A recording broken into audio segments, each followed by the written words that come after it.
Hey, what's up everyone? Today I'm back at it again, but this time I'm going to show you how to summon Bellanoir. This right here is only possible if you're able to find a slab, and what I'll be doing today is guiding you through the whole entire process. I'm also going to show you what not to do when it comes down to summoning this pal, and we're also going to go through the mistakes and all that. So with that being said, let's go ahead and dive right into this. Alrighty, what we need to do first here is open up the menu, go towards the third tab, and make sure that we pick up this structure right here, which is the summoning altar. We also want to make sure that we have enough ancient technology parts and that we're at least level 33 or higher. Now that we have met the requirements, we can then head towards the ground level here, and we're going to place down a pal box. You will want to make sure that you have at least one available so that you can do this. You might be thinking, can you do this at your own base? You can, but it's an absolutely terrible idea, and I'll show some proof on that much later on. We now have our pal box built. We then want to open up the menu here and then go towards the other tab here. Go towards the far right and you should locate the altar. Place that sucker down, and there you go. Okay, in order to summon this pal, we need to pick up a slab. But here's the thing, these slabs are broken up into several pieces. You only need 4 if I can remember correctly. All you need to do is head towards a dungeon. You can do this in the volcano area. You can also do this over towards the desert.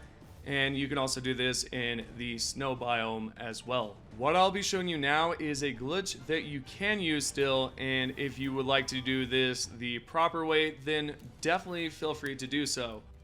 In order to do the glitch, it's simple: summon down a pal, go towards the wall, and then pet your pal. Do this multiple times until you're through the other side. There might be another barrier like this where you may need to merge through. If you have done it successfully, you can then move up and look towards the distance here. There is going to be a larger area. This is where we need to go. You will know this is the right place because behind it there will be a structure of some sort, like a castle building. It's what it looks like to me anyways. This is where we need to go. If you go towards the top, you can drop down below, but we're not going to do that. Instead, we're going to go towards the side here, where it looks like there's a bunch of these bricks. We're going to then go against the wall and do the same technique as before. We're going to pet the pal. So here we go, summon it. If you happen to summon down the wrong one, for example this one, which I do not have the partner ability, I cannot do it.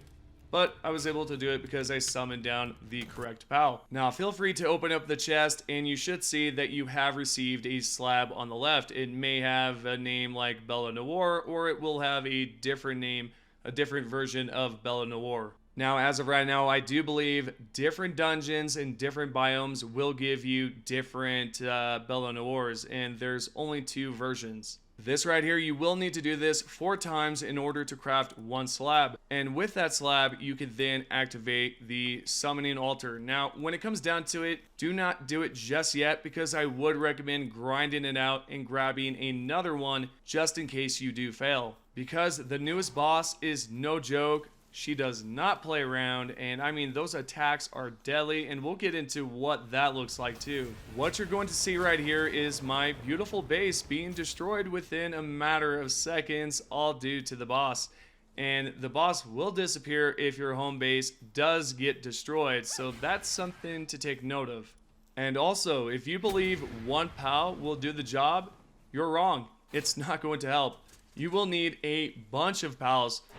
You will need to activate or summon down a bunch through your pal box, because if you do not do so, this is going to happen right here and you're going to get absolutely wrecked. It's not fun. So with that being said, when you do get wrecked, or if you do die and you try to spawn back at your same exact location, you might notice that you're going to be spawn killed. The only way to prevent this is to go to a different location, then spawn back at that location. This is what helped me out anyways, but if you do have a larger crowd full of pals, things can get crazy and hectic, so you will eventually get hit by something. So if this does happen to you, try that out, or you could potentially spawn near a tower, then go in that general direction. At least this is what I've been trying out. And you may be thinking, well, can you build a huge base? Is that going to help? Not at all either. I mean, this boss will tear down your structures like it's nothing. And that is why I did not build or place my pallet box at my base or anywhere near a base at all, because I just did not want to risk that chance as I have done previously. I will give you another example here because I am going to build this decent base here, I guess just a few walls, and that should be fine, at least in my imagination. I thought, you know, it's definitely going to be a-okay, but it's not at all, because you're going to see right here that this boss will completely destroy it easily. This is why you're better off just creating a home base somewhere or a pallet box somewhere and then just calling it a day. Do not go too crazy into it.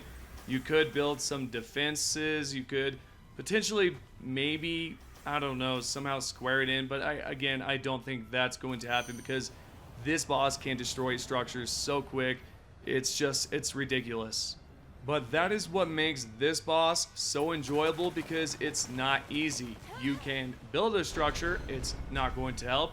You can hide behind a tree, not going to help.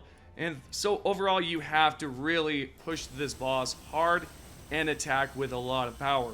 And there's also another reason as to why I like this boss so much. It's not just the pattern, the color choice, and whatnot, but man, this pal right here is nothing like any of the other bosses we have faced. I mean, you can see 500,000 health bar right there. It's freaking just crazy. Also, I would like to mention that I tried to experiment because you all know I like to, you know, figure out exploits or post some glitches or anything that can help you.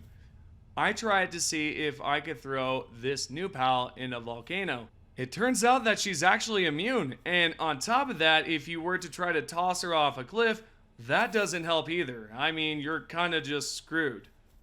I will say I do have to give credit to the developers, because this right here was the last thing I was expecting that they would patch. As you all know, in the past, I have shown you different ways to take out bosses, and one specific way was to toss them in a volcano, or to simply, you know, throw them off a cliff of some sort. There's also the other method where you can lead a pal up some stairs and then delete it, but I'm sure that has been patched as well. And this right here is pretty much it when it comes down to the video. I wanted to include that glitch method there and just prove that, you know, it just doesn't work. So hopefully I did save you some time there. I just want to say thank you guys so much for supporting the channel. And if you have not subscribed, do that now. Turn those notifications on. And last but not least, make sure that you have joined the Discord and you are following the Twitter. With all that being said, thank you guys once more, and I'll see you all on the next video.